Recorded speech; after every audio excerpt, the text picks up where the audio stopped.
Okay. Okay, so I'm not going to read through the whole parable as it reads in English, which I did a couple weeks ago. You can look at that on your own.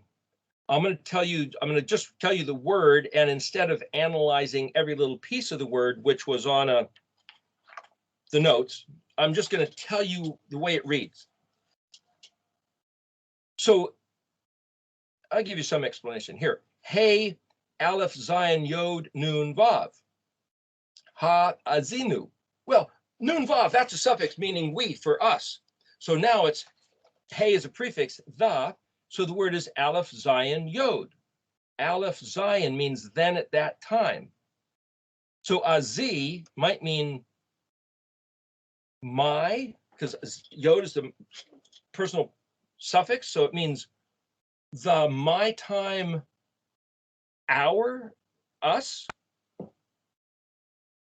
But if I say, no, wait a minute, Aleph, Zion, Yod, Nun, now I'm just sticking a Yod in between Aleph, Zion, Nun, and Aleph, Zion, Nun means balancing. That's the word for ears.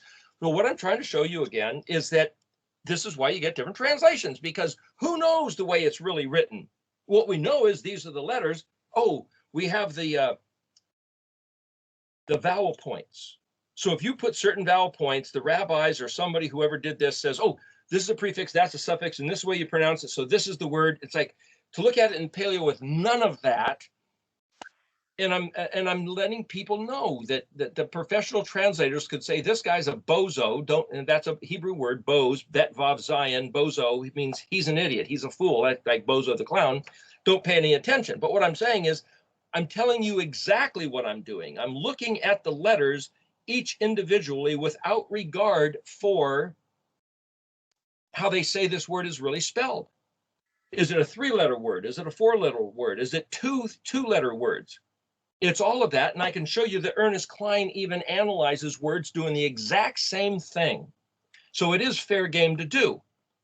So that's why I don't write vowel points down, because it doesn't matter what the vowel points are. I'm looking at every possible combination of letters and their meanings. And so what I come up with for this word is it means the balancing. This is that great day. This is talking about the balancing. When Yahweh says, remember, everything a man does is coming back on his own head. Whatever your enemy does to you is coming back on them.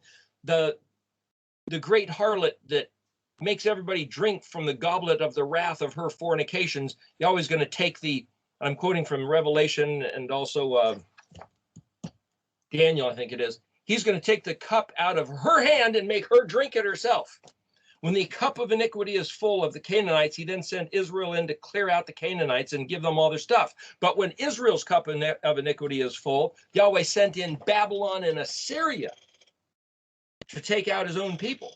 And then when their time was up, he sent in the Medes and the Persians, Darius, Xerxes. And then when their time was up, he sent in Alexander the Great, the Macedonian. And when their time was up, he sent in the Romans. And I say that because that fits into Daniel chapter 2, Nebuchadnezzar's dream, which we'll get to in a couple of weeks from now, or next week perhaps. That's a whole great thing. Seeing that rock that was not cut with human hands, whatever that means, reads differently, come and hits the feet of the statue and knocks it down. We could talk about that next week. What I'm saying is, that's the great balancing. That's the day of balancing. And if I read the word Aleph Zion means then at that time is ours, that's the Nun Vav suffix. And then if I could say, well, the Zion, the visionary dream. But if I say that Aleph Zion Yod, Nun's an action suffix, again, I'm breaking down each of these letters and trying to get the essence. I'm not going to do this for every word, but I'm just reiterating for the people who have no idea what's going on. If they're new to this, that's what this is breaking down every letter and looking at the construct of the word. Where Yahweh's speaking here saying, I am listening, weighing carefully. He's listening and weighing carefully. So when I elaborated the last hour about the ayin zadi, the ayoning means to weigh carefully, balance exactly, determine, consider, look well to. It's all in the definition of the word ayin in Ernest Cline's dictionary. It's because Yahuwah does the same thing, which is the exact meaning of this word in verse 23 of Isaiah 28. And when it says that we should be conformed to his character, just like him, we'll see that that's coming out in here also. He's not telling us to do anything he doesn't do. So when he says, pay attention real close to my voice, take it upon yourself. So I was going on last hour about saying, what is a human's job? Wake up and make your life count. Wake up and do something. And if you're crippled or paralyzed or unable, maybe if you're uneven able to think because you've been hit in the head or something, do what you can. Make the best use that you can. If you can't mobilize to get out and dig holes and work real hard, maybe you can mobilize your mind. Maybe you can think. Maybe you can ponder. Maybe you can. To he who has knowledge, more knowledge will be given. To he who has wisdom, more wisdom will be given. To he who was given certain talents and put those talents to use, more talents will be given when Yahweh comes to pay kuf dalet, investigate what we've done with what we were given, and then something else done because of what we've done. The burden of pro-action is completely on our shoulders, each one of us as an individual. So Yahweh says here in this first word, I am listening, weighing carefully. I will take up arms, adorned with weaponry. That's the word Zion. Feed the harlot. Zion Yod Nun is a harlot. Zion Yod Nun can also mean an inn or accommodations along the journey. So I'm just trying to say, why are these words plugged in here? Because when you get Mystery Babylon, you get the harlot riding the beast, the picture of Europa, the symbol of Europe. There's all kinds of stuff that play into these different pictures. And if by mentioning certain words like that, you'll find later, hey, that's the same thing. And what I've said before, that in Hebrew, there's a poetic weaving of pictures and concepts. He'll mention something in one verse, and later on, there's another similar picture. And later on, whether it's a synonym word, the same word, a picture in league with this. The other day, yesterday, I was sitting there staring at my skyline of these trees out here. There was one big tree, then there's something low, then there's the next tree that's a big one, and the next tree that's even bigger. So I could turn the camera around and show you, but I'm thinking there's something in that pattern. What is that? One big tree, something very low trees, another big tree, and another big tree. It's not saying anything. It's a skyline of 4 trees. Suddenly I thought, wait a minute, that's Kaf Mem Nun. That's the 3 letters of the Hebrew alphabet. Kaf, we're missing the Lamed, then Mem, and then Nun is jumping out higher than the Mem, right out of the Mem. Kaf Mem Nun. That's the word to be hidden. That's Cayman, like the Grand Cayman Islands. That word is used in this a few times.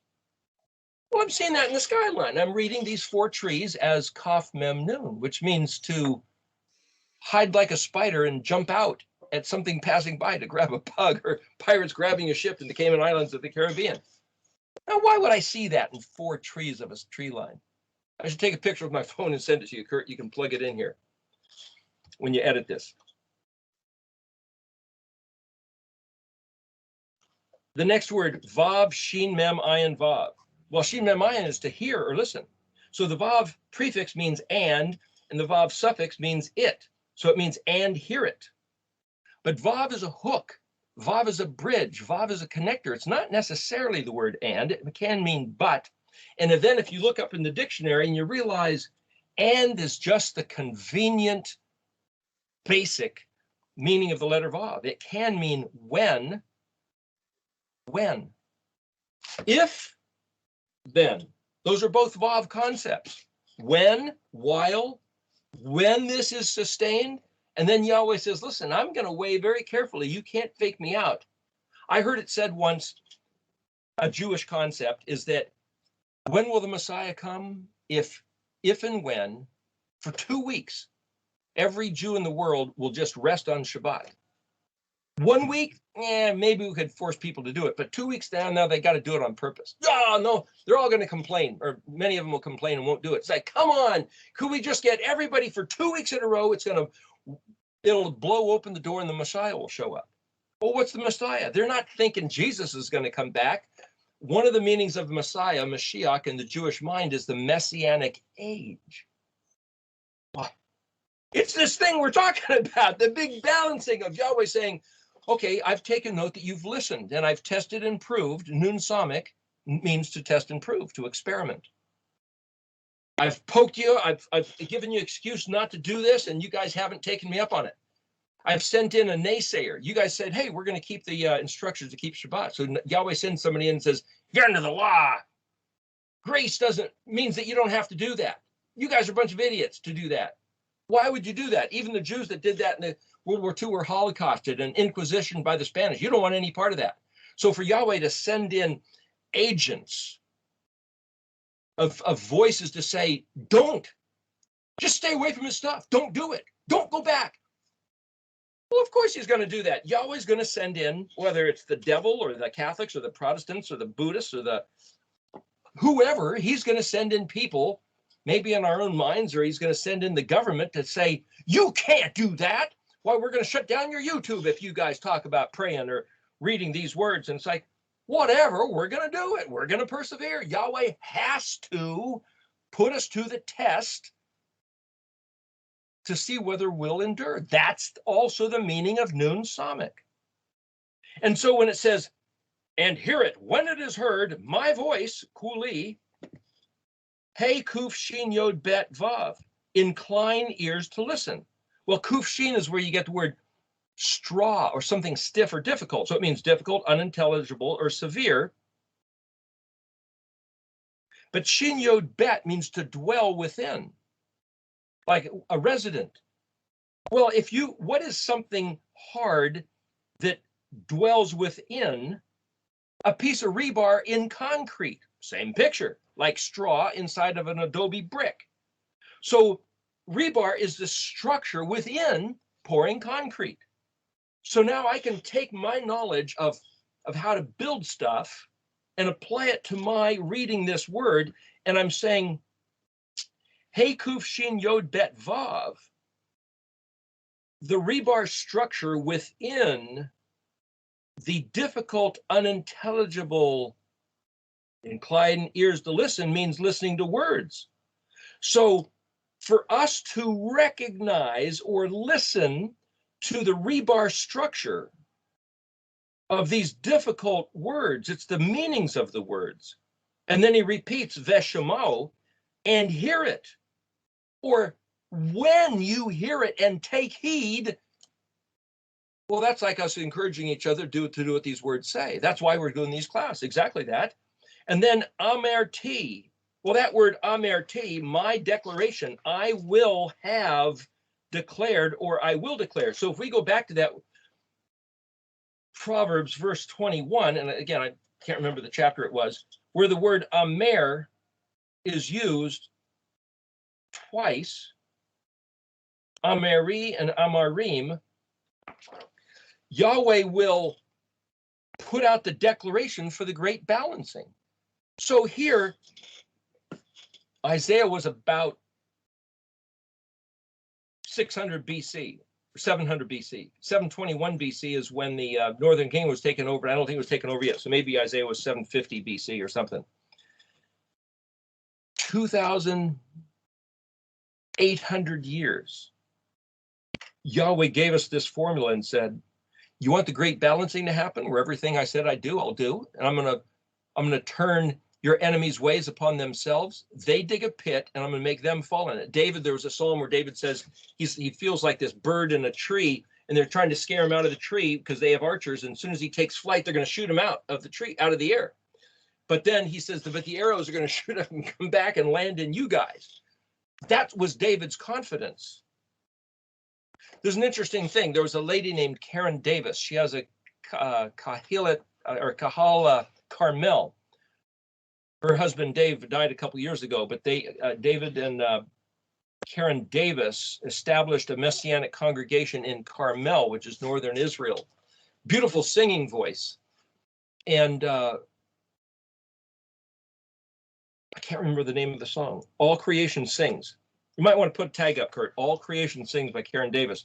But I listened to an interview of her the other day, and she said that somebody had this word from Elohim that said, when you guys proclaim the victory, proclaim Yahweh victorious, triumphant, doing what he said he was going to do, when we sing with that vibrancy, proclaiming it, then he will do it. Imagine that. That's the exact same thing we've been talking about. When we declare the tribulation, the Antichrist, the beast, the false prophet, the man of sin, the New World Order dominating, ruling, tribulating us, it's almost like we cause it to exist. When we proclaim, hey, Yahweh said he's going to balance of scales, just Esther 17. So they hanged Haman on the very gallows he had set up for Mordecai. I believe that what these NWO boys are trying to do right now is going to be their own demise, them and their children, when Yahweh flips the seesaw and gives them the to drink out of the cup of wrath that they have made for us to drink, because Yahweh is our Elohim. And if we read these words and declare it, so I could say, Amarti, I will declare, is it Yahweh declaring? Yes, he will declare it. So for us to speak his words, because we're synchronized with him, for us to hear his words, his voice, and speak his words. It's not Christian doctrine. It's not rabbinical takanot. It's the voice of Yahweh that we hear. We see the interior structure, which is the psalmic, which is the menorah, inside the hidden place, inside the kadosh place. Go back to the Mishkan pattern, and it all describes what this is about. Why are the fall Moedim, the fall feast, Yom Teruah, Yom Kippur, Sukkot, Shemini Atzeret, why are those undercover in a tent? Why is it that the big white fence, the barbecue grill, and the laver are like Pesach, Festival of Unleavened Bread, and Shavuot? There's a message in the pattern. And by keeping the Moedim, step one is listening. Step two, keeping the Moedim. And step three then is looking at and analyzing and going, what does this even mean? Why are we doing this? It establishes the culture of the kingdom, like his facial expressions, where every little thing means something. Every letter means something. Every combination of letters means something. And when we take heed, that's the bridge. So here's another play on words, the word kufshin yod bet. Well, kufshin means difficult or severe. And shin bet is inside. So you could say, well, that's like the menorah inside the fence, or that's like the psalmic inside the chet. Well, that's chet psalmic is the word for refuge, to be spared. So I can choose to believe, I can choose to imagine the fantasy story based on Yahweh's words of reality, because we just read in Proverbs that this is the reality that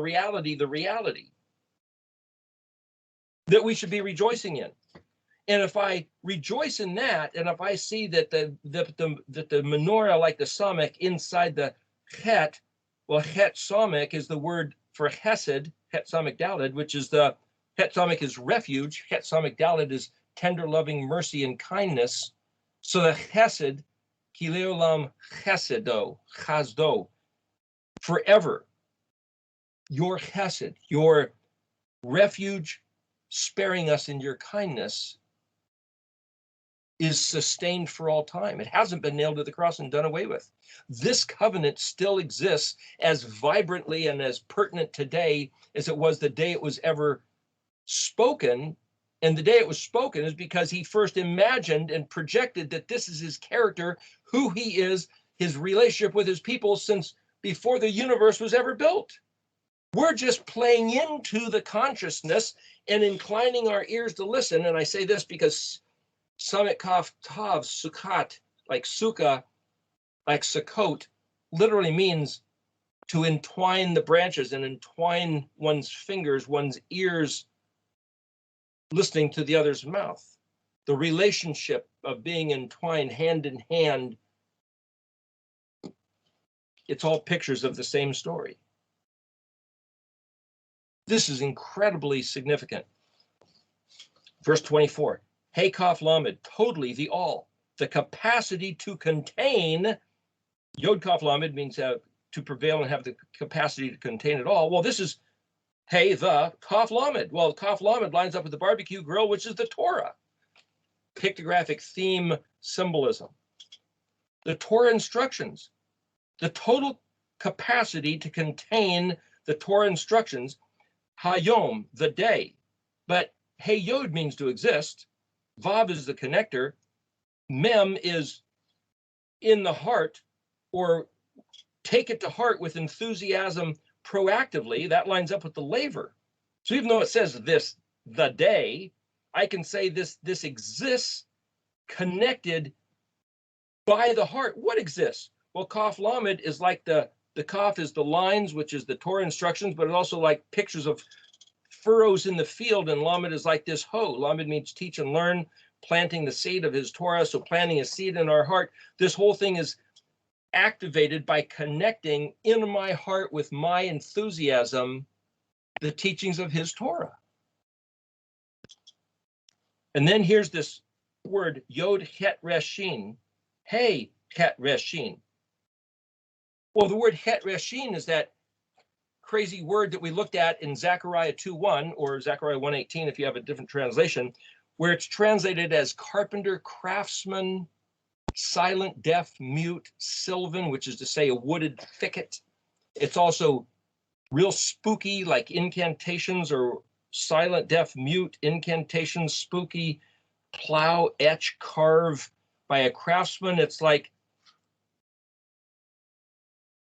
mystical words carved into wood, pottery, or metal by some craftsman artisan. But the word artisan also means one who is studied and learned and found to be trustworthy. That's the same word as Aleph Mem Nun, ha'amuna, like Abraham was believed and was faithful. So like a craftsman, a worker in pottery, wood, or metal will carve into something letters. So I could say what this word means is he will, that's Yod prefix, he will silently engrave the mute inscription. Plowing or tilling, that's picture of Kaf Lamed, which is to have his words, the seed of his words plowed into our heart, becoming impregnated by his words. Lamed Zayin Resh Ayin, for the sake of, Lamed, then that's word for offspring, Zerah, offspring or scattered like seed across the face of the earth. Hey, that's us. A couple thousand years after the dispersion, we're just scattered seeds across the face of the earth who want to be his people. Taking then, opening our heart to receive his seed, going back to the parable of the sower that Yeshua was talking about, the good soil that opens up and receives the seed and brings forth. Next word, Yod Pei Tav Het. Well, Pei Tav Het means to open. So I'm saying this plays into the same picture. Word for word, I'm not even reading ahead, but I'm saying word for word. Once you see what the word means, it tells you what the picture is. It means he will open, or he who is open to it, which is to say, take off your armor or remove your existence. Like remove the, talked about remove this, become circumcised his heart, remove the foreskin of your heart, become open to receiving what he said. Then there's the word Vav Yod Shin Dalet. Dalet, Shaddad means devastated, destroyed, totally plowed, like a field that's plowed and then plowed again, undone, blown away, violently ravaged tilling. I was talking to somebody in a store, this young lady at Site 1, if you happen to be watching this video, and as I was describing a little bit of this, she's going, mind blown! Whew, can't believe these words. That's right. Vav Yod Shin Dalet Dalet. She had on her arm a tattoo that said Aleph Lamed Ayin Vav Lamed Mem Ed or El Olam, which is, I know that comes out of Isaiah. It means infinite God is the way it's translated, or eternal God. Asked her about those written in modern Hebrew. But to suddenly see the truth of this, it's like poof, your entire world, everything constructed, the city of Babel, the house of cards on that plain, that farmland is blown away. And now your entire world is just tilled soil. Give me more of that seed, please. And then the last word here, Aleph, Dalet, Mem, Tav, Vav, Adam, To. Adam, To. Adam, Aleph, Dalet, Mem, oh, that's humanity, Adam. What's this Tav, Vav? If I look at the word Mem, Tav, that's the word Mat, which means death. Dalet, Mem is the word Dam, which is blood, but it's also dummy. It's also silent. It's also similarity, but it also means to cease. Aleph, Dalet is the word for vapor, or Aleph being the prefix, I will. So I could read this as Aleph, Dalet, Mem, Mem, Tav, and then the Vav suffix means his. I will similarly, silently put a stop to his death. What does that mean? I have some good friends who were Torah believers that have died pretty recently. And it's like, dag nabbit, why'd that happen?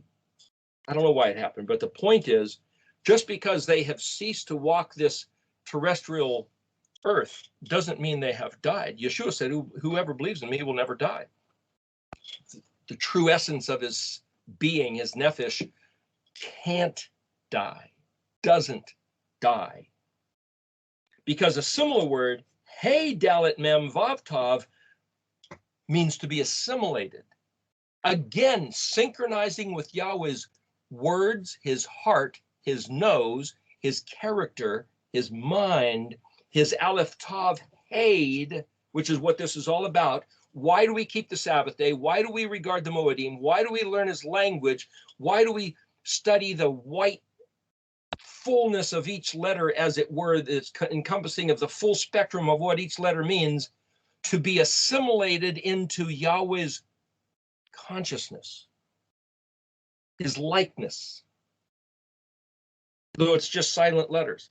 That's the meaning of the word Aleph, Dalet, Mem, Tav, Vav. I will similarly silently stop his death. I will assimilate him. And when you've become one and assimilated, as Yeshua prayed at the Garden of Gethsemane, that we would become one with him as he was one with his Father, it doesn't mean we become gods, though that's one way of saying you're superhuman. It's all the definition of words. It just means that Yahweh says, you who are open to receiving my word, taking it to heart, I will assimilate you into my own being. Not just his house, but his essence. Gosh, what an incredible gift. This is astounding stuff. And this is the ironings of this is the zadiing of the iron.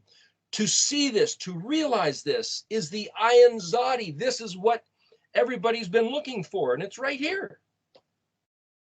Gosh, and this is the time of the balancing, which is what we're doing, playing into what he said, when you put this on this side of the balance, then I'll do that. What is it we have to do? Listen to my voice. And incline your ears to listen and see the structure within the words. The menorah inside the fence. The Mishkan pattern of the Aleph Bet. All of which Yeshua typified as the fractal human example. It goes on and on. Okay, next word, verse 24. Hello? Is it not so? Hey, Lamed Vav Aleph. Shua, Aleph Mem hyphen Shin Vav Hey. Aleph Mem means mother, Emma, but it's also if on the condition. Shin Vav Hey means basically if the condition or the tent, the design is to be equal, like, fit proportion, which is exactly what I just described a second ago, saying being assimilated into his being and his consciousness. Then here's these two words, Penun Yod Hey. Hey, Penun Yod, that's the word my face. But I think it was Sally brought up the other day, it also means to turn, to evacuate, be a bachelor, to be scattered, or to be completely disengaged and abandoned, evacuated. And then here's this word, Hey, Pei Yod Zadi. Hey, Pei Zadi, that's the blossoming mouth, but it also means like the word pizza, which is to scattered into the diaspora. So I could see these two words Pe nun yod he panea vav ha pizza means disengage and scatter. Well, that's what happened with the diaspora, the 2007 30-year curse. Turned away, evacuated, and like pizza, carnage, shrapnel. It means to be blown into bits and scattered. So these two words, if the condition is to be equal, a fit and like proportion, I could say, well, then why did he leave and allow us to be blown to bits and carnage for the last almost 3,000 years? To accomplish something. It's like the land laying fallow for the Shemitah year. It's the same picture.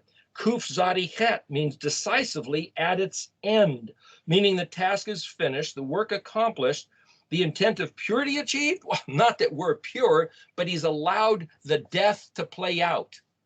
If something has a 50-year life, like, well, radioactive stuff, you know, that may take millions of years, or so they say, thousands of years. But if something has a 50 years life and then it's dead, okay, let something sit for 50 years, then you can pick it up and use it again. When Yahweh says he's going to multiply the curse to the third and fourth generation of those who hate him,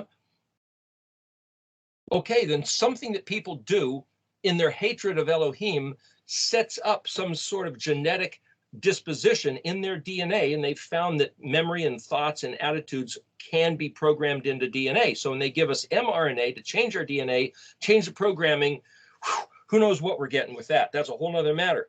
But they've found that 3 and 4 generations, certain DNA traits are carried through genetically. So there's a genetic disposition. There's also socializing that has an effect. There's teaching that has an effect. But this is all what composes a human. But so when Yahweh says, I'm going to let it go 7 times 390 for the house of Israel, 2,730 years, it was to burn something out of his people. And here we are at the occasion to come back. What a door, what a portal, what a threshold to be at. Something has been accomplished, Kuf Zadi Het, and now decisively we're ready to step into something. And here's this word, Vav, Kaf Mem Nun, like those trees, Kaf Mem Nun. Missing the lamed, but it's just these 3 words come in. Kaf Mem Nun means quantifiable, hidden, lying in wait to ambush. It's like, oh, those are like pirates. Those are the skull and crossbones guys. But it's also Yahweh's words, Yahweh's promise, waiting to jump out and bless you. The next word is Yod Zayin Resh Kuf. Zerak. Well, Resh Kuf means only, thin, very, very thin. Zayin Resh is a, like Ezer Kenegdo is a Ein Zayin Resh, a wife, but Zar is a frame or a wreath or an edging, like the frame of a window or a mat around a picture is something which established a kind of like a het, kind of like a fence.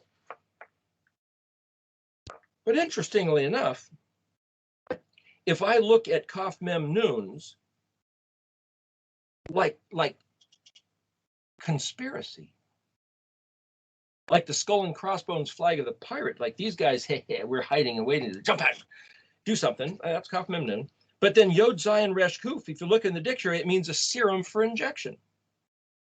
A serum for injection? Why, that brings it present tense. Isn't that what's going on for 2020 and 2021? Next word, Vav Shin Mem. Well, Shin Mem, well, that's name, fame, renown, but it also means branded and marked. Huh? I mean, if you get the serum for injection, you're branded and marked by the conspirators? Hey, that's something's funny business going on here. Then we look at Het Tet Hay. Well, Het Tet Hay is simply the word for wheat, W-H-E-A-T, the grain. But it also, Het Tet has to do with sin, disinfection, or being caused to sin. So I could read these words as throw wheat, Shem, there to the place that was plowed and prepared for the wheat. But I also could read this as distribute that's pizza, the last straw of overt, blatant causing to sin. Initiate and mandate and then impose a compound enclosure like a green zone for those who will yield or those who won't yield, or what the heck? All of a sudden, this sounds like this was written 750 BC or something. All of a sudden, sounds something out of the papers, present tense. So I could read this as simply a parable of a farmer, or I could say, Yahweh saying, who will yield to me here at this time that can be quantifiable? It's like, listen, I can quantify this. I can look at the meanings of these words and say, this is exactly what it means. Kaf, mem, nun. Mem, nun means to count. Many, many, tikalu, farsin. Handwriting on the wall. So it plays into that story. Manna, what is this from? It's like, what the heck? Why at 2020 do we have this supposed virus that isn't a virus? And how do you, if it's a virus, it can't be killed. So why are they giving an injection that's supposed to kill something which isn't alive, and then it turns out it's not even that, it's graphene oxide, and it's like, what the heck? It's a chemical chain link fence that replicates with nanobots, and it's like, what? Nothing they've told us is true. That's right. Quantifiably hiding, laying in wait to ambush the unsuspecting of Yahweh's people that would otherwise come to him. So they're trying to scramble human consciousness by altering the DNA of the Zerah, the seed of the human, that we'll find that in another verse in Daniel. Then here's the word Shin Vav Resh He, which means walk the line or be branded for attack. Oh yeah, they're drawing a line. So you do this or else we're going to do blah, blah, blah. Next word, Vav Shin Ayin Resh He. Shin Ayin Resh, storm, tempest, calculated, assessed, cleave, split, reckon, identify. Define the unacceptable so we can herd them into the corral of the Zion Resh. And wait a minute, Noah was put into a corral of an ark. Well, everybody else is wiped out. The Chet is Yahweh's corral of his sanity. Of course, and Germans tried to herd the Jews into the ghettos and then into the box railroad cars and then into the concentration camps. So I'm just saying, this verse 24 looks like it's playing into this whole thing. Verse 25, excuse me. Next word, Nun Samik. Hey, there's the Nun Samik. Nun Samik Mem Nun. Nun Samik, lift up, flag banner, where you're at, which side are you on? Assigned, apportioned ration. It's like, okay, which color are you? American Civil War, you blue or gray? Who's on which side, and we're going to shoot at you. Which flag do you hold up? Vav Kaf Samik Mem Tav. Well, hey, there's a Samik Mem, just like that. And guess what it means? Unseen like blindness, pharmaceutical, poison, drug, medicine, sorcery. Last word, Gimel Bet Lamed Tavav, restriction, set bounds, limits, definition, or redefine concepts. Well, we mentioned earlier, it all depends what the meaning of the word is. So to redefine concepts and meanings of words, well, guess who does that? That's the whole English Latin world, which is why on the chart of the array of the letters, which we'll get into in a couple of weeks, the English Latin written on what looks like an iron background, like Roman, is one at the bottom, other than the picture set, which is a whole nother story, but it's a story, literally a group of graphic pictures for each letter. But the legal Roman, Latin, English world changes meanings of words at their whim. I had an arbitrator in a court of law say to me, we're not going to use the meaning of that word today. What? It's in Black's Law Dictionary. No, not today. We're not going to use that meaning. It's up to him to determine what was the meaning of the day that I signed the contract. This stuff is serious business. I'm telling you, I have a little bit of experience of realizing how serious this stuff is, which is why I'm doing this. But this whole verse 25 seems to be talking about drug sorcery, setting limits, deciding who to lock up, changing the meanings of words as quantifiable conspiracy of skull and crossbones decisively at the end of what? At the end of the 2,730-year curse, which if we choose to become just like Yahweh's consciousness, That's the distinguishing. That's the separating. Those who will be Yahweh's people and those who aren't. Wow. Present tense. Verse 26. Vav, short verse, 4 words. Vav yod samik resh vav. Correction, discipline, appropriate, apportionate punishment. Well, that's mishpat again. Once Yahweh has corrected his people, there's no reason to sustain the punishment or the correction. Your attitude's changed, it's changed. The field is plowed, it's plowed. The grain is threshed, it's threshed. You don't keep beating it. Once the slurry of cement mortar is mixed, it's mixed. You can mix it a few more seconds, but when it's mixed, it's mixed. When it's done, it's done. La mishpat. When it's balanced, it's balanced. Pictures. Aleph Lamed Hey Yod Vav, my Elohi. But you could also read this. He's a sniper, a marksman. Yod Vav Resh Nun Vav. Well, Nun Vav means us, plural, but Yod Vav Resh or Resh Aleph has to do with same root as Torah or more, which is to say teach, instruct, or be a marksman to aim at a target and hit the bullseye. Something about he will instruct us, he will teach vibrantly. Resh, if you look up these words in the dictionary, this is very interesting. I'm just trying to show you this on purpose here. Yod Vav Resh Nun Vav. Yod Vav Resh Nun Vav. Yod and Vav are both prefixes, Nun and Vav are both suffixes. Resh, just one letter, what's Resh? The exalted man. But if you look in the dictionary under Resh Hey, it'll show you Resh Hey Hey. You look at Yod Resh Hey, different prefixes, suffixes, it's all about the Resh, and it means fearful, hesitant, be careful, fear Yahweh, honor, respect, have reverence for what he said. That's what makes an honorable, exalted man. That's what a Resh man is. Somebody who has thoroughly taken to heart Yahuwah's words, ways, character, nature, and exemplifies them. So when Yeshua came out of the grave, he went from the Vav man status, not that he wasn't doing that before, but there's something about your standard human Vav man, goes through the transition like Jonah's whale, the great fish, being spit out, now he's a Vav man. Yeshua coming through the grave, being spit out, now he's this Ben David instead of the Ben Yosef. There's these pictures in the story. So here, Yod Vav Resh, Nun Vav, Resh Nun is where we get the word ran or running or resounding, Ronan, Ronda, Ronander, ringing cry, shout of joy. It's like, woohoo! This goes back to the shalush, shalashum, rejoicing in the knowledge of this, verse 20 there in Proverbs.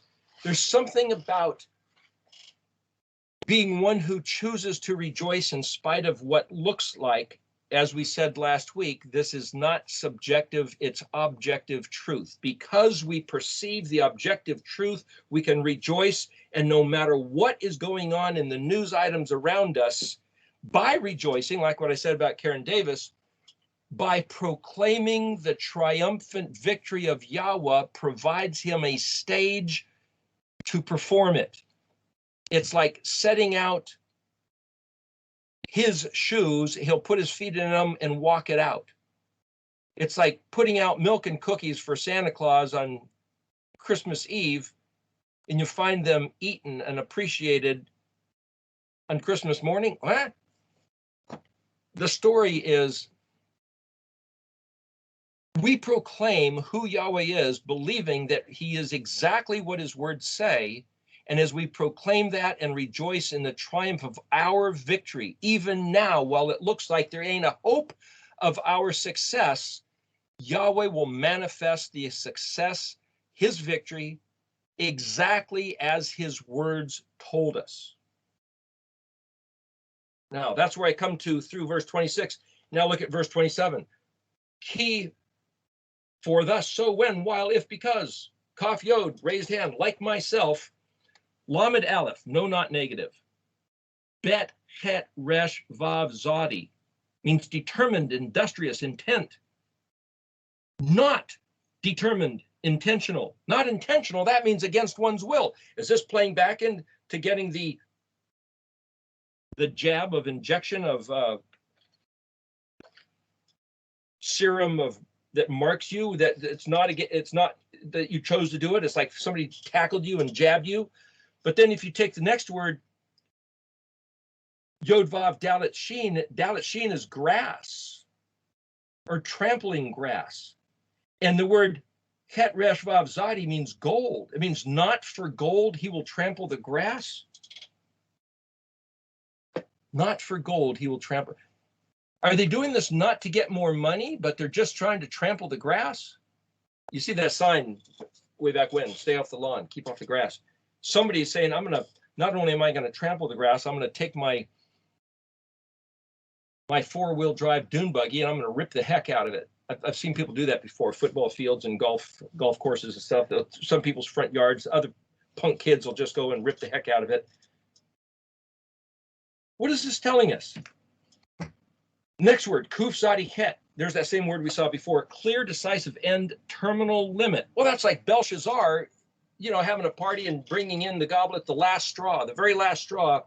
Hey, let's drink and let's party out of the vessels that were swiped from the temple in Jerusalem that my grandpa had raided.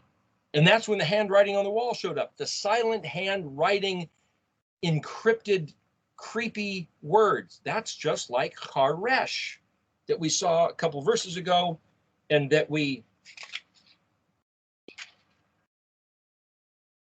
that word? Haresh. Anyway, that it's basically like what Rabbi David Foreman says, when you find certain words here and you find the same story or the same words over here, look, there's a connection. So I'm saying the Harashim of Zechariah 2 verse 1 and verse 2 that Zechariah saw, the Harashim are, 4 of them are coming to terrify the horns of the nations. Belshazzar was the horn of Babylon, and he became terrified when the handwriting showed up. So something about this Paleo-Hebrew writing that nobody understands, except a few, I feel is basically what the Haresh is. Next 2 words, Vav Aleph Vav Pei Nun, which means as a wheel rolls around, and then Ayin Gimel Lamed Hey. Gimel Lamed is like yin yang, is a picture rolling, and ayin is round like an ayin. It's a word for calf or round. So it also means manner, way, typical character. So as a wheel rolls, something about rolling. Well, Gilgal, rolling, Goliath, rolling, Golgotha, place of the skull, rolling, skull and crossbones. It's a play on words. It's themes again. We'll come back to that with another word. Ayin Lamed Kaf Mem Nun. Hey, that's Cayman, like the pirates, like the ones with the skull and crossbones flags. I'm saying this is all modern stuff of my brain making these connections, but these are all pictures plugged into these words. Linked, joined, so appointed, numbered, ration, assigned. That's what Kaf Mem Nun means. So there's something as a wheel rolls around, there's a manner, way, or a typical character where something is as a numbered ration which has been assigned. Next word, Yod Vav Samek Betz, Saviv, like in Ezekiel 43, Saviv, Kadosh, Kodashim. He will overturn, turn about, encircle, encompass, cause to transfer. This goes back to the first word of verse 23, which means the great balancing, the great seesaw being turned the other direction. What was up is down, and now what was down is up. In the Song of Moshe, Deuteronomy, I think it's 32, he says, Israel was placed up and all the other nations surrounding him down below. But when Israel then profaned the covenant, it reversed. And it's been reversed all along until this great balancing or the turning when Israel returns to listening to Yahweh's voice, and he's going to turn the seesaw, turn the tables, spin the encircle, compass, cause to transfer. Cause to transfer. He said he's going to store up all the wealth of the wicked and give it to the righteous. So when you see these fat cats getting fatter, doing dastardly things, and we think, gosh, what the heck? Why did they get all the loot? They're storing it up for Yahweh's people. Yahweh's going to transfer and hand all their stored up loot to his people. He's said it numerous times. They're doing you a job, like little ants, going and gathering up and taking back piece by piece and gathering it up, putting it in a big pile. Then Yahweh's going to blow away the ants or send a plague where all the ants die and then just hand everything to his people. That's the picture that Yahweh is painted for us. I swear, next word, Kaf Yod, which is like, I swear my hand. Next word, Bet Mem Tet Hey, Ba Meta, outstretched wings, but it also means downward, which is the opposite of us, upward, which is aliyah. This is a perversion of justice. They've made their own bed. This literally means to stretch out and lay out something going down. It's basically, it's a picture of, and that this gets into another saying. You're going to have to lie in the bed you've made for yourself. Man's ways returned on his own head. They've made their own bed. He's going to make them lay in it. It doesn't mean he's going to kill them. It just means he's going to torment them in their own rack. Next word. Yod het bet tet. He will beat down, strike, pounding, shocking, concussion. And if they don't want to lie in their bed, he's going to pound them and knock them into their bed. Next word, kuf zadi het, clear, decisive end, terminal limit. When Belshazzar saw the handwriting on the wall, he didn't even have 5 more minutes. That was it. That was the decisive end, terminal limit. Next word, vav kaf mem nun, that's the word kaman, kaman again, quantifiable, hidden, lying in wait to ambush.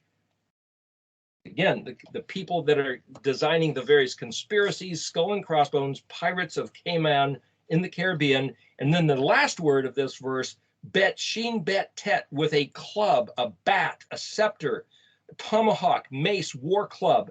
It's also the same word for comet. It's something with an end of something else. So when you see this comet, it's a foreboding of perilous times. It's like knights carrying this mace with just this heavy, whether it had spikes, whether it had a chain or a stick, and just wham, it would bust through even plated armor. And Yahweh says, remember, last week we were reading, you guys made a covenant with death. See, these are all playing off of the words we were talking about last week.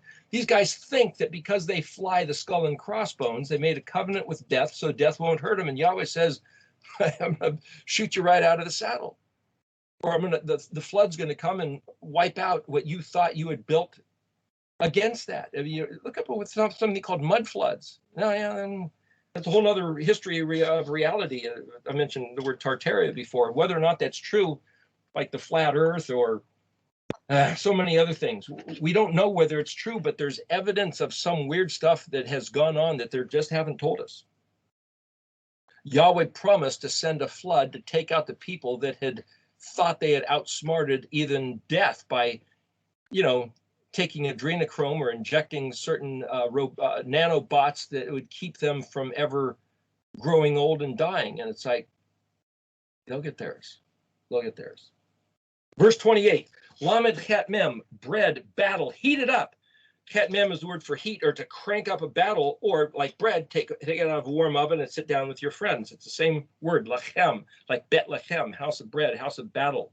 Vav, or Yod Vav Dalet Kuf. Well, Dalet Kuf, look up duck, Dalet Kuf, or duck, like duck, duck, goose. It's a whole other thing, but like the kids game, he will, that's Yod prefix, Dalet Kuf, exact precision, meticulous, search, examine, strictly, pedantic grammar, precision like a sniper. Going back to playing off of another word that he used before, instructing us with precision, like a sniper aiming at the bullseye of a target, which would be kufav, because you could take a line stretched out and make radius circles, depending on how far you stretch that out, different notes, depending on how long the string is. I'm trying to show you pictures that are all related to the same word, concepts, picture concepts here. Some people think I'm bouncing all over the place. I'm throwing out these words as fast as I can because we're on a short time recording. You'll have to ponder them. Anyway, next word, kaf yod, such that, lamed aleph, no, negative, not. Lamed nun zadi het, la natzak. That's the word.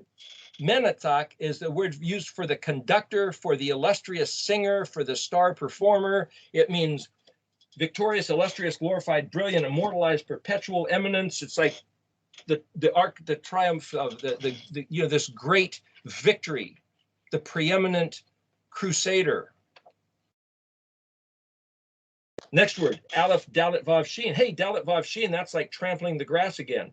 I will, Aleph prefix, I will trample as grass with indifferent apathy.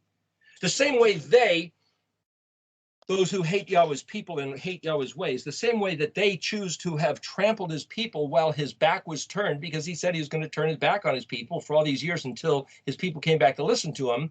And he seemed to have indifferent apathy. He said, I'm not going to listen to your screams while your enemies tear you apart because you wouldn't listen to my voice. So the changing of everything is for us to listen to his voice. And as we keep saying, it's in Hebrew, not Greek, Latin, or English.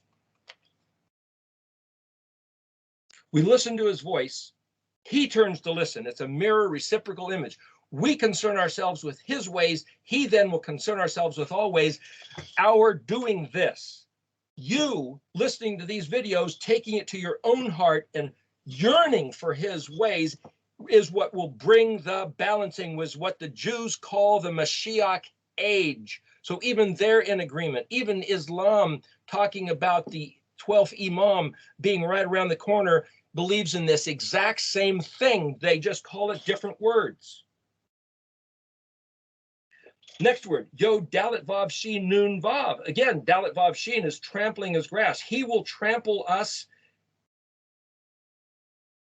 Or I could say they. Now the thing is Yod mean he will, or they will, or the Vav suffix means us, or is it there? Dalet Vav Shin is trampling, Nun is one engaged. So I'm saying you could read this word 3 or 4 different ways, but it all has to do with trampling grass. So I could say the same way they trampled us, he's going to trample them with just the same indifferent apathy as that they did it to us. That's one way to read this. Then Vav, Hey, Mem, Mem, they are going to be confounded, stunned, and terrified. That's exactly like Belshazzar with the handwriting on the wall. That's exactly what he said he was going to do in Zechariah 2, verse 1, when the 4 Hareshim show up, writing unintelligible, silent, deaf, mute words that look like spooky, dark woods. I had some of these words in the back of my car and one of these little stickers, and the guy at the gas station once says, hey, cool, runes, R-U-N-E-S, runes. What are runes? Unknown language of the Celts, of the Vikings, of the pagans, of the, nobody knows, they're unknown. They're just weird looking letters. That to us, oh, these are familiar, we know what they mean, blah, blah, blah. The chief war god of the Vikings had himself suspended on a tree between heaven and earth for days to warrant or somehow get from what impartation, I mean, this is some myth, the meanings of the runes. And like I've said before, the great irony is Yeshua being lifted up on a cross, crucified, and then entombed 3 days and 3 nights, apparently kind of doing the same thing, is the very meaning of the runes, of these letters. It's him walking out that crucifixion, being entombed, rising up and coming back, is what gives the letters their meaning. And even, I'm not going to mention his name, but that war god of the Vikings somehow was doing something like that, trying to figure it out, and yet it's right there in Yeshua. We have such a blossoming of the ayin and the blossoming of the pei, the zadiying. Gosh, these things that we see are so incredible. Do you know the value of this? Anyway, next word. They're going to be confounded, stunned, and terrified. Gimel Lamed, Gilmel Lamed, Gilgal, turn about, flip the seesaw. Ayin Gimel Lamed Tav Vav, as the wheel turns. Vav, Pei Resh Shin Yod Vav, slices them, scattering them in all directions, like spread out wings. Wham, like an explosion. It's the pizza explosion. Pei Zadi, distinct, clearly expressed. Declare and explain. As we are declaring and explaining these things, Yahweh has it happening in the hidden, unseen realm, and we only hear the voices of the giants screaming on the radio and on the television. But I'm telling you, Yahweh is doing this behind the scenes, and they haven't a chance. We have every opportunity to play into this thing right now with a sane mind, clear, calm heart of batok, of trust and rejoicing. Trust and obey and rejoice. He's going to do this. We need to proclaim this. Yom Teruah is coming up, the day of shouting and blowing of trumpets. And even if you don't have a shofar, honk the horn of your car or roll up and he just said to do it.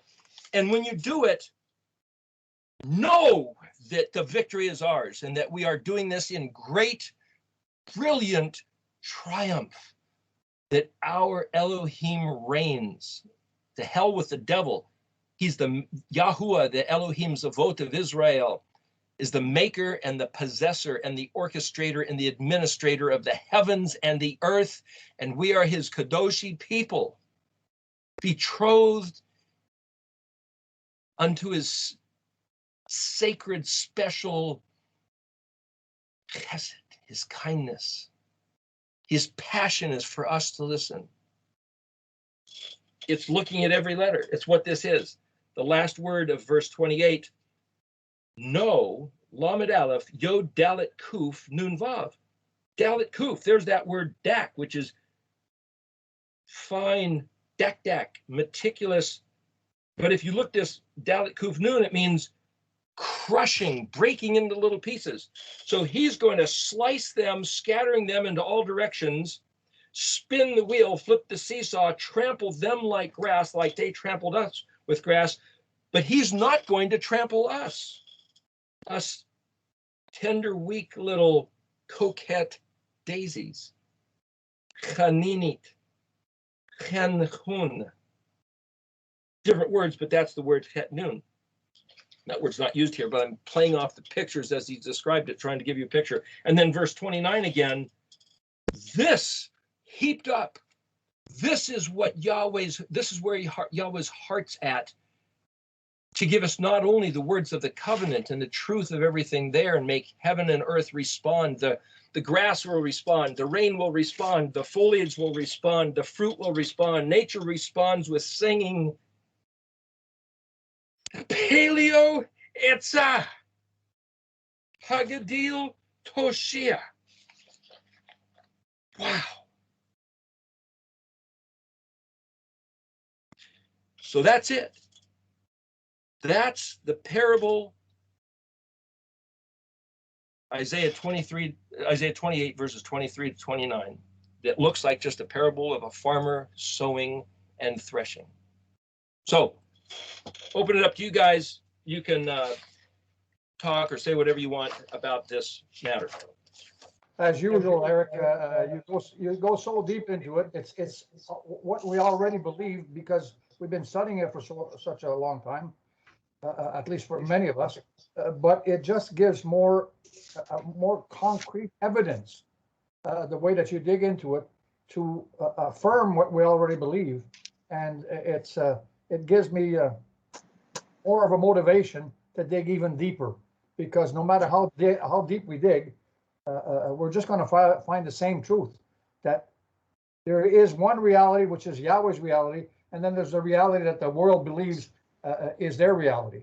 And as you said, it doesn't matter how big the Goliaths are, he's going to win, right? So we just have to keep trusting it and try not to look at what's happening on the news and what's really happening, whether it's COVID, whether it's remember in 2000 they had what was this about the computers, and then after that it's cold, and after that it's the world is freezing, then the world is getting too hot. They've always got something to fear, to create fear in people so that they'll rely on the government to save them when we already have a savior, right? So it's unfortunate, but especially now you can see it.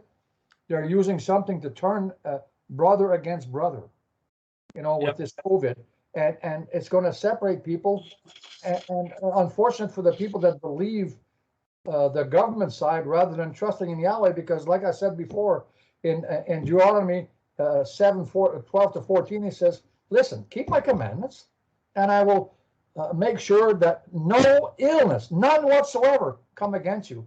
And I will put the diseases, the plagues, the viruses that were upon Egypt, which means the viruses of the world, upon them.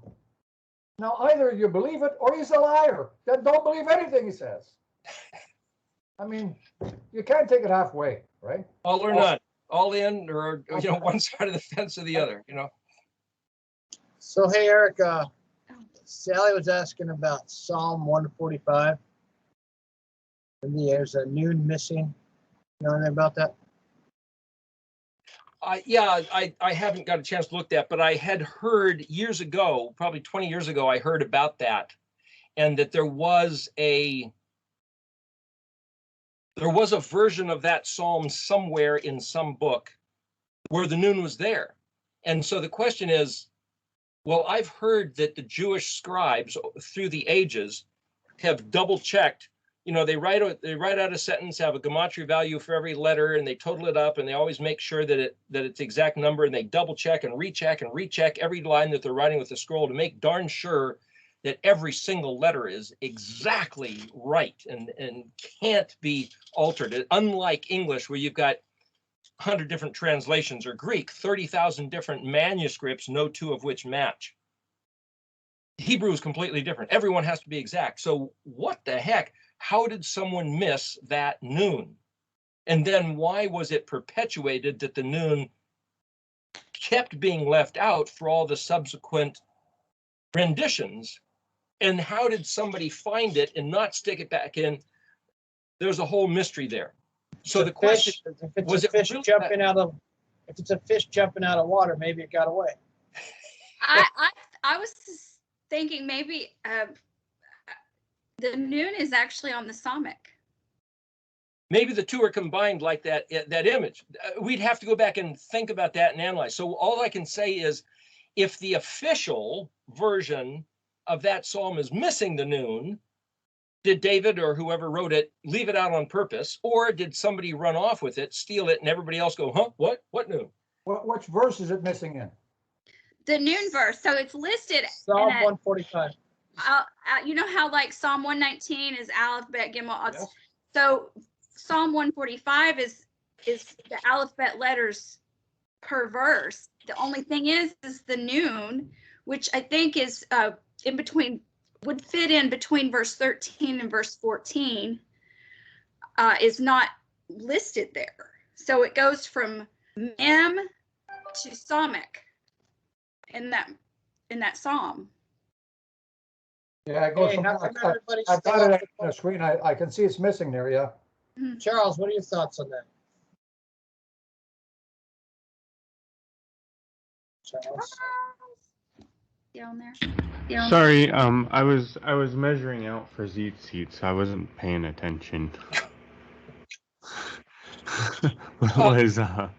Just for what it's worth, it Okay. could be that it was intentionally left out, and whoever found the real verse and stuck it back in, maybe that real verse they found is not the real verse, is a fake. There's no way to know when we look back through history. There's just no way to know. But wouldn't they have placed the that back in the slide. scripture if they found that verse? You would think they would. You We're would have talking thought. about, just so Charles knows, we're talking about Psalm 145 and the noon missing. I think it's one of those You should- moments where we should pay attention and look there. Okay, so when the scribes were copying the Sefer Torahs, even though they tried not to make mistakes, and even when a mistake was made, I believe they would burn their clothes and bury that Torah scroll, and start over again. Mistakes were still made, and they were passed on. So some things simply can just be a mistake that went through, that seeped through the holes. That's possible, not guaranteed, but is a possibility. We have seen mistakes throughout scriptures that have been made in the original manuscripts. It's a possibility, but like Erik said, we may not know. Honestly, we may not ever figure out why. And speculate. You like I say, when you speculate, you can see that this is really, everything is positive that it's speaking of. But if you do not follow this positive teaching, then you will not have life. I mean, you can speculate anything about it. The fact that the noon is missing, it could be that if you don't follow the commandments in the manner that I've laid them out here, you will not have life. Whether that means eternal life, whatever type of life he's talking about, if you don't follow these commandments, life is not for you. Eternal life is not for you. Again, it's speculative. And like you say, you don't know for a fact. And anybody that says, yes, this is why, that's the person you should not listen to. Because they The amazing thing with Paleo Hebrew, I went through a group of friends who went through the word slicha in Paleo Hebrew. We all came up with something different, but it all meant the same thing, and all of it was true. Not a single one person was wrong in understanding the Paleo-Hebrew letters. It just brought a much deeper meaning. So if there's a letter missing, I mean, chances are you're still going to come out with the right meaning in the Paleo-Hebrew because of how broad and deep it is. Because we could all go through one word in Paleo-Hebrew, come up with vastly different things, and it's all right. Sure. You know, and I did hear that somebody had found it. So somewhere you could probably look online and say, hey, where's that missing verse? And somewhere somebody says, oh, this is the one that was supposed to be there, and why it was never put back in. I mean, and like I said, whether it was really the one, who knows? But the fact is, who even cares?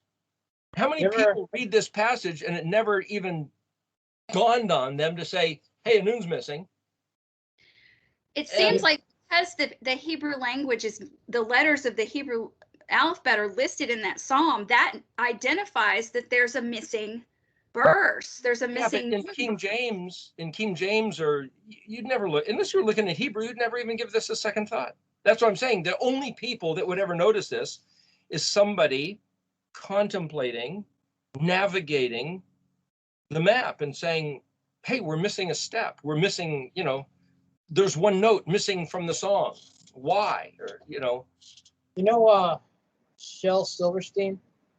At all, does that name ring a bell? Poetry. They did poetry. He did a children's poetry book called Something in the Attic or something, A Light On in the Attic. I think that was. Oh, right. We had an entire book. He's like the original Dr. Seuss.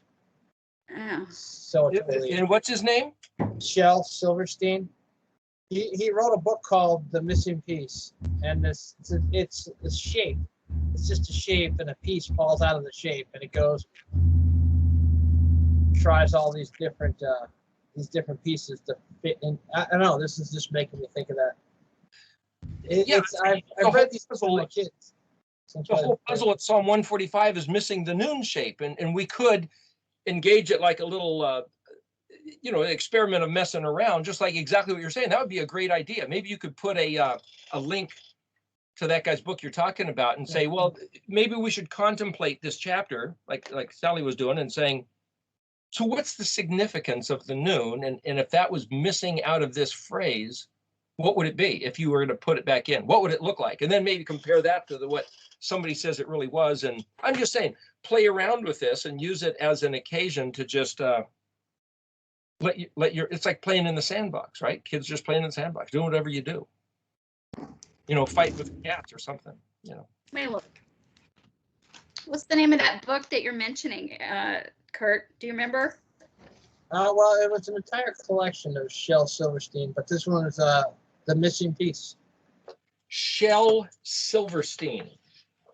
I'll put a graphic on the screen. Okay. The Missing Piece. He did The Giving Tree. Oh, that's a great one. Where the Sidewalk Ends, A Light in the Attic. Giraffe and a Half. It sounds like the guy has some interesting thoughts. Missing. What's missing? What you're looking for, the Ayin Zadi sort of thoughts.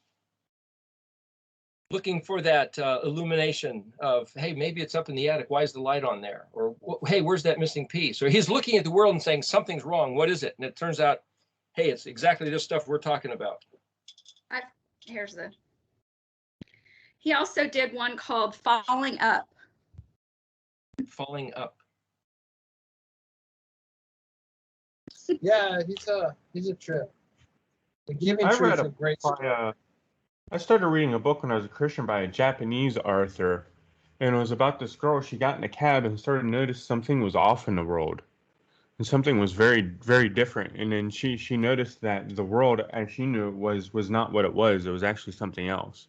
I never finished it because it got into some really immoral stuff between same sexes, and I traded the book in. I was like, I can't read this. But it's interesting. There are people out there who are kind of alluding to that something's missing, kind of like the thought. Well, again, I'm suggesting that found in this section, Isaiah 28, 23 to 29, is what's missing. And Yahweh says, hey, when you guys listen to my voice, then I'm gonna make it happen. So I fully expect imminently to see something happen. Could be any day. And people used to say, oh yeah, that's the rapture, Jesus coming back, and like, or you get hit by a bus or something. It's like, well, whatever. But this has nothing to do with something like that that's not written in Scripture. This is what he said he was going to do. That's what's going to happen. I just found the link. I don't know. I thought it would show the photo, but yeah. Okay, thanks. Well, anyway, there's a bunch of other people on the call here, 11 other people, it says. Does anybody else have anything you want to say? You could disagree, or do you have another point of view or anything? I think they're waiting for me. Let's pray, and then I'll turn off the recording, then we can do the after show. Okay, unless somebody has something very particular. I have one more thing to have on. Eric, when you were finishing your talk on Isaiah 28, you said the word batok. That Yahuwah was doing this in batok. Batok. Batok? Which, that wasn't this week, that was another one, right? No, just this today, earlier. And I said batok? Yes. I heard you say batok. I may have to What was it in conjunction with? This is in the last minute or two or three of your teaching there, and you were talking about how Yahuwah was doing things and in victory, basically, yes. And victory. Well, that's the word I choose to use in the moment. I'm trying to find what word that would be. Well, I heard you say batok, and it rang a bell, and I was like, I know where I've heard that before. I know where that word's located. It's batok. It's in Genesis. It's in the first, actually, verse 6 of Genesis. What's it say? Well, in the English, it says, Yahuwah said, Elohim said, let there be a firmament in the midst of the waters, and let it separate between water and water. In the Hebrew, it's Vayomer Elohim Yehi Rakia Betok Hamayim Vihi Mavadil Bein Mayim Lamayim. And I heard Betok, and I was like, well, that's fabulous that you just mentioned that, and you mentioned it in discussion of the place where Yahuwah is working. Yeah, the victory, right? And it's like, okay, that points to the midst. Not necessarily. Yeah, it's like in the midst, in the firmament. I thought it was wonderful. Well, in the Klein's dictionary, it means to cleave. If you're talking the word petok with the letter hey, it means to cleave, split, to open, like opening a dam. Cleft, split, it burst, broke open. It also means to card index. And then it says tablet, ballot, note, piece of paper. And then petaka is a note, a piece of paper. But Bet Tav is daughter, and then Vav Tav Vav is once more to return, turn back to do it again. And then Tav Vav Kaf. I don't see it in verse 24. It's verse 24. Okay. Kurt, can you hear me? Yep. Yeah, this is Pete. So if you see, it says, and hey, Eric, this is Pete. We met a while back in Minnesota. So if you look at verse 24 on your notes, it's in the blue. It's in your blue font. It says "open to develop to take off armor." You got looks like a yod, pay, a tav, and a chet. And then, so if you drop the prefix, it was patok. Oh, Petov Het. Yes, you're right. So he who's open to it removed his resistance, take off armor. I thought she was saying like Tavav Kuf, but it's Patach. So it's Petov Het. So the word, just for what it's worth, the word Mem Petov Het is the word key, K-E-Y, which is also index. And just as mentioning the correlation of why I say that is interesting is that my wife saw one time years ago that the definition of a key in Hebrew is this word, mem pe tav het, which that which opens. The definition of the word key in Greek is that which locks and closes up. Just really interesting, because that right there sets up this mind that Yahweh did ordain the Greek, authorize the Greek, to bring everything into occlusion and obfuscation, close it up and keep it hidden until he would bring back the Hebrew, which would mem pe tav het, open it up and make it accessible. What a great mystery story just in that one word. And in English, a key is simply a tool to conduct either one. And then the word index being a key, when I made that chart back in 2010, the chart with the vertical colors, that is an index matrix, as it were, showing how everything aligns, which is, here it is. It's all right here. It's all laid out perfectly. Iron rush cough. The iron crash cough, yes. So which is a synonym for making everything organized and clear and arranged. Let's pray. Okay. Sally, do you want to pray? Okay. Thank you. Avinu Malkeinu, thank you so much for this day and all that you've gathered together to hear your word. Thank you for the life in your word, the life in your seed. Thank you for distributing your word to every one of your people. Thank you for the life and the living fruitfulness that comes from your seed, your word alone. Hallelujah. Thank you for blessing us. Thank you for the beautiful, wonderful Shabbats. And thank you for your coming Baruch HaMoadim. Hallelujah, hallelujah, hallelujah. Hallelujah. In B'Shem Yeshua. Amen. Amen. Just All a right, minute, guys. Kurt. Just a minute, Kurt, before you turn it off, let me just give a cliffhanger for next week.